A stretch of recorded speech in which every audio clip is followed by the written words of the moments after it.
Our next speech is going to be given by Carolyn Blossel. This speech is number 3 in the professional speaker manual. It is the sales training speech. The purpose, make training fun and create an eager customer. It's going to be 15 to 20 minutes. The title of the speech is How to Invite Guests to Come With Us to Toastmasters. Ooh, Whoa, that's a winner. Hold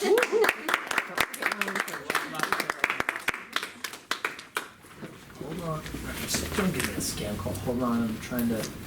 Do you have a specific time you'd like your yellow or your green, yellow, Give red? me green at 15 minutes and then a yellow at 17 minutes. With Okay, say it again. 15 minutes is green. Siri, shut up! Okay, Keep glad your name's not Siri. The app won't let me do that. Okay, so what is it? 15, 17, and 18. Okay, 15, 17, and 18. 18 is it red? Okay. What better way to practice a sales pitch than with our upcoming event next week on Tuesday? I thought, what a great opportunity for us to learn some skills on how we can invite our friends, our family members. You're already accomplishing that here with your grandma coming. So the next week, we have at least double the number of attendees because of our successful approach to inviting people to Toastmasters. First, I just want us to consider, did we all come to Toastmasters for the same reason? Let's share some of the reasons why we decided. For example, Rodney has come back to Toastmasters. What was your motivation on coming back to the Toastmasters group? What was it that drew you back? Guilt. That is an excellent answer. I wish I had come up with that on my own. I actually never wanted to leave, but life got really busy, and recently it has gotten less busy. So one of the things that I took out when it got busy was Toastmasters, and when it got less busy, it was one of the first things I put back in. So. And what do you think, so let's say you're able to stay for this coming year, what would you like to see your growth be a year from now, looking back? What would you? Probably be more involved in some of the speech contests. I did some of those before I left and had a little bit of success, and I'm one of those people who enjoys being in front of other people. Perfect. Who else wants to share what drew them to Toastmasters? Yeah, Josh. for me it was I had a specific story to tell about my upbringing and really the need and desire to have a mentor and never being able to find one. And so I wanted to use that in some way I didn't know how to make a living off of, right? Mm-hmm. and make change and difference with people. So it's really helped shape me in learning the skills and also getting another platform to help me continue on that progress to getting where I want to be. Okay. So. All right. Fantastic. Is that the same as Josh? I mean, as Rodney? Are your reasons for being a Toastmaster the same? No? Does anyone else have a different reason that they joined Toastmasters? Susan, So you slipped in. I did Yes. slip in. I apologize for being late. And you've been a part of Toastmasters how many years now? It's been 11 years. It's been 11 years. And I first came into this room because the big man upstairs was smacking me upside the head, letting me know I needed more in my life. I was living very, very small and afraid. And came here, and now I can't leave. So with the community, partly it was the community, partly it was the personal development that you received? I didn't have a desire to grow or talk or Okay. be with anybody or be anybody. But there's someone else who thought I should be here, so Yeah. I listened and I'm here. And now I think the most amazing people I've ever met in my life have been in Toastmasters. And I'm just thrilled to hang out with people like you guys and grow and change. And I can't leave. I'm stuck. I'm addicted. We won't let you leave anyway. Okay. Amy, you're one of our newer members. And you came for a couple of times, and then you decided to finally sign your name and be an official part of Toastmasters? What was it that drew you initially, and what was it that said, okay, I'm committed now? Well, it started with my boss saying, do it. Oh, that's powerful. Yeah. Yes, But sir. what keeps me coming back, what made me sign up for it, was the ability to learn how to think on my feet. In my job, I get asked a lot of random questions. I have to solve problems on a dime. And so I'm hoping to get more proficient at the nomenclature of speaking publicly and thinking on my feet. Yes, okay, great. Like. Great. Anybody else want to share their reason of why they started in Toastmasters? Sam, remind us again what drew you to Toastmasters? I have always wanted to be a public speaker, much like herself. From when I was very young, I had a desire to be able to speak in front of people and impact change and help them just live a happier, more joyful life. And as a part of that, I knew I needed to do it at some point, but I'm a procrastinator with certain things in my life. And Weston said he was going to join because Weston knows Kevin, and Kevin invited Weston. So then Weston and I tried to grow together, and so he invited me, and I came, and I finally decided to bite the bullet and do it, even though I've been wanting to do it for a while. So Great. really just to get a platform and be better able to tell stories is probably my main objective. How do I tell a story more impactful? Okay, so now we're going to do an exercise. You're going to partner up, two of you together. You're going to decide who's partner A and partner B. And what you're going to do in this conversation, partner A is going to start out, and you're going to invite the person that's partner B, but you're going to invite them according to why you joined Toastmasters, okay? You're going to share however that looks for you, but your invitation to partner B is according to why you joined Toastmasters. Does that make sense? I'll give you 1 minute for that exchange, and then you'll trade, and the partner I'm sorry, I B. didn't quite get it. Can you say it again? So as partner A, you're going to partner up with partner B, and you're going to invite them to Toastmasters, and you're going to invite them away according to why you joined Toastmasters. Okay? Got it. Right? Got it? Okay. And then we're going to trade, and partner B is then going to invite partner A to Toastmasters according to why partner B is in or a member of Toastmasters. Did that make sense? So it's about you in your invitation to the partner B. Does that make sense? Okay, so, So yes. you're not wanting to participate, so Kyla goes. You have to help. I'm gonna skip that. Sure, I'll go so Bart. do we have an odd number today? Nope, We have we're those perfect. two? Perfect. Okay. I'll go with Bart. Grandma, you're taking this. All right, so I'm going to start with our timer. Yes, we have 1 minute. How's it going, Jill? Because I went to the essay. Wait, you're supposed to invite. What's bogging you down? The reason being is because I went to, it's gonna remember the I'll do NSA it. several years. You know Susan, right?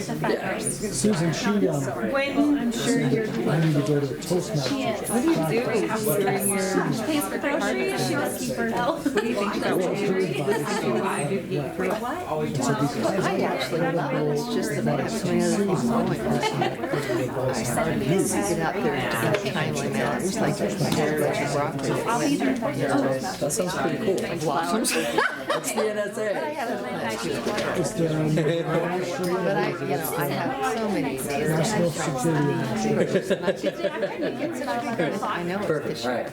And I love it. So Okay, we do love it. switch partners. Now the other partner that, I'm sorry, was invited, now you get to invite the other partner according to. That's okay. Every week. Hey, I think you should come to Toastmasters because We meet Something that I together. dearly love, and it's helped me. if you're like me, I you've just got look forward a to message inside of you that just can't. You want to share your whole life, you want to get out there, and you want to make a difference in and the I've just world. fallen in love So, with the people that I meet. And every time I go, you should come and learn how to make a difference in the world. and I was just wondering if you'd like I think that was the point, next right? week. Yeah, you know, I've heard you speak. Okay, and you 10 say a more lot of seconds, positive we'll things. wrap up. Come to Toastmasters. That is true. 5, 4, 3, 2, 1. Okay, everybody turn around. Okay. There we go. Redo. Tell me how it felt to be invited. Were you, is this something, are you like, yeah, I really want to come now? No, he's talking from his own experiences, using his own words. I'm just kind of like, okay. I just said, Josh, you have a lot of ahs and ums and so's and stuff. You need to fix that. So you need to come to Toastmasters. Well, that was He negative. criticized me. He kicked me, and then he's like, "Will you come hang out with me so I can kick you some more?" I think that it was, at least in our exchange, specifically myself, it wasn't really an invitation, it was more of like an information. Like, That's what I felt like I did. hey, this is like, this thing is that I'm part of, it's really cool, and this is what I've gained from it, and this is why I joined it. And That's exactly you what should I did. maybe, like, it wasn't really even said. Yeah, but it didn't say you should join. A minute's short time, but like, the invitation would be like, you should come too, you know, like, it's not really an invitation, it's more of an information. Okay. That's how I felt. So what if we had a conversation where we knew something about what really was at the heart of the person we're talking to? What if we really found out what they love, what were they passionate about, and then targeted our conversation towards what they're most passionate about? Because are we all passionate about the exact same things? No. No. So our objective, obviously, is we want them to say, oh, yes, I really want to come. Is it important if we understand what they're passionate about and then target the conversation that way? So to help you, I have something that I brought with me. I was in a training recently, and I found this to be really impactful because I was more of this kind of conversation. I was telling everyone about what my experience was, and that isn't necessarily what you all, we aren't all here for the same reason. We're not all getting the same thing out of this experience of being a Toastmasters, yet the experience we're having is worth it enough to us that we're coming back. But each of our reasons is varied depending on what our life situation is. So a friend of mine, Woody Woodward, he had interviewed thousands of different people trying to kind of pinpoint exactly what it was that triggered people to either buy something, get involved in something, what was their motivation behind it. And he found with all these interviews that it came down to 5 different kinds of people and what they were drawn to. And if we were able to have conversations where we could identify what group that person we're conversing with, their passions are, then we could target our conversation in a way that would more easily flow in a way that they identified and connected with in this conversation. So what I wanted to do today with you, I'm going to pass these around. There's 5, it's called the DRIVE system, and D-R-I-V-E, each stand for a different characteristic. So let's pass those all around. Does everyone have a pencil?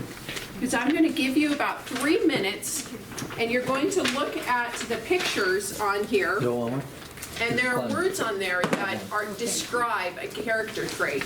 And you're going to go through there and read those words and see if you identify well with them, and you would put a 1 beside it because you really identify with each of those adjectives or nouns that would describe you. You're going to go 1 through 5, 1 being you identify most strongly with those words in that box, and 5 meaning you identify less with that group of words, okay? Ordered, you said? So yes, you're going to put them in the order that means the most to you. So I'm going to have you get started now, and I'm going to give you approximately 3 minutes, and we'll see how you feel about if you're close to being done or so forth. Can you clarify the exercise again? We're looking at the Yes, words. you're looking at the groups of words, so you'll take the things in the turquoise box and you'll kind of consider, does that describe me? Most of those words describe me. And if not so much, move on to the next one and see if that group of words better describes you and your interests and passions. So 1 to 5, 1 to 5. 1 being the best. Most. You identify most with that group of words. So we have to Choose which one is first. Yeah, Which just one stay on the left represents you side of the most sheet. as number one, and then Okay, the next okay. I most thought and the each one next was most. between 1 and 5. No, but- no, just each color No, is no. between Between 1 order and 1 to 5. 5, which Okay. one relates to Okay, you? that's, It's Yeah. not ordered, You're 1 through reading 5. them. You're So doing let's them say, over you. yeah, just read the grouping of words. it's like one of them's gonna be 5 because So it's like, gonna yeah, be- you're only gonna this is have my most one. represented, this is my least represented, Yes. so that's 1, 2, Yeah. 3, 4, Yeah. 5. It's gotta be ordered. Yes, correct. So 1 would be identify the most with that grouping of words. 5 would be the least. So you can't have 2 5s, is what you're saying. Correct. That's correct. You can You use can't have each 5 number 5s. We'll clone you.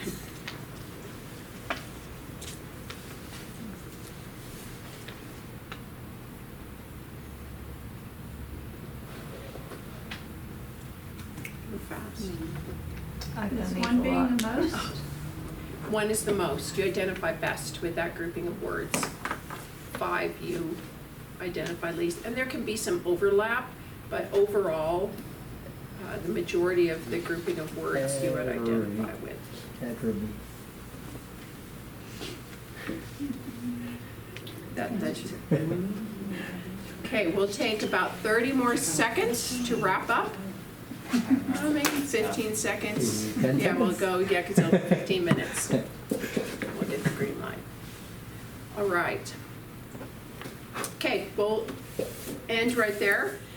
So who put in the turquoise box, who had that as their number 1? the top one. Okay, so that would be considered a director. This is a person that that likes to free up their time, likes to have time to play, likes to travel and have new experiences. So if you were having a conversation about inviting someone to Toastmasters and you would ask them the question, let's say Sam, and I'd say, Sam, what are you most passionate about in your life? You want me to answer right Yeah, now? just answer right now. I'm most passionate about helping people find peace and move forward with gratitude. Mhm. All right, so then we would say, and so then we'll think about how does Toastmasters help him with that? What would be a follow-up question about that to invite them to Toastmasters regarding about, okay, he's passionate about peace and helping other people. How would you like to learn to communicate better with your family and be able to help Have you ever thought about sharing those passions? Yeah, yes, have you ever thought about sharing those passions? Come on to our meeting next Tuesday at Toastmasters and hear about some of the passions and how other people are helping other people through the speeches that are given. Yeah, I was just gonna say, do you feel like your communication skills are conveying your passion? Yeah, yes, that would be another one. So that's another way where you would be identifying. So, okay, so let's go to number 2. Who put in the pink, hot pink box, who had that as their number 1? Okay, those are called the relators. It's all about family and community and experiences, helping others. Okay, so let's think about, if I were to ask you, Amy, what's something that you're most passionate about in your life? Teaching girls how to be a leader in their own right. Okay, great. It's about leadership and teaching others in your community, and especially girls, how to be leaders. Okay, so how can we follow up with that, invite her to Toastmasters using that knowledge that you have about her right now, what she's passionate about? What's a follow-up question? Anybody have an? I think that Toastmasters has developed people into leaders. There's a great leadership program, and a great way to lead others and find out how to become better with those leadership skills. Right, and so come Great. to Toastmasters and see how Toastmasters is helping create great leaders that are using those skills and helping others. Yes. Yeah. Also, like with relationships, something that I feel like is fairly unique to Toastmasters is everybody gets feedback given to them. So no one is like higher in the feedback chain and lower in the feedback chain. Everybody gets to give equal feedback. And that's huge from a leadership perspective, understanding it doesn't matter how good you are or whatever, you need to be able to accept honest feedback from everybody. Yeah, so you could great also leadership skills. use Someone needs to that. train him on the feedback hierarchy. All right, so then we have Josh, is that who wrong? had the yellow box as their number 1? Oh, Linda. Yes, Linda. Okay, so you are an intellectual. You love systems, knowledge, organization. Would you say that describes something that is important to you? So knowing that Linda really loves learning and loves systems and things and organizing, and let's see what else did it say, health, nature, standards, how could you, 20, right? yeah, how would you tie a conversation about inviting her to Toastmasters into that? Here's an opportunity to improve on the skills you might already have, but deepen your experience Yeah. and knowledge. Knowledge, yes, okay. So then we have B, those are our validators. They like to be on stage. Is anybody a blue? Anybody? Oh, we didn't get, oh, yeah, you have. Well, I'm at 2. Yeah, okay. So they like the recognition. So we obviously have recognition in Toastmasters. Totally. They like being on stage and sharing, feel needed. We have a conversation about everyone's important in Toastmasters because we need you to be part of having a successful meeting. Everyone has a role to play. How about number 5? They're the executive. Josh? Yes, you're wanting to build something, you're wanting to provide, you're wanting to have some control, security, problem solving. Who also said problem solving, that they liked problem solving? Coming to Toastmasters. Yeah. Yeah, so can you see how knowing some of these things and asking the question, what are you passionate about? What do you enjoy doing? Could then target your invitation to Toastmasters according to how you might connect with that person. Instead of just regurgitating why you joined, you get to find out what's something of passion to them. And that way you are far more easily able to get that. Yes, I would love to come with you to Toastmasters next week. So let's make it twice the size next week when we come to Toastmasters.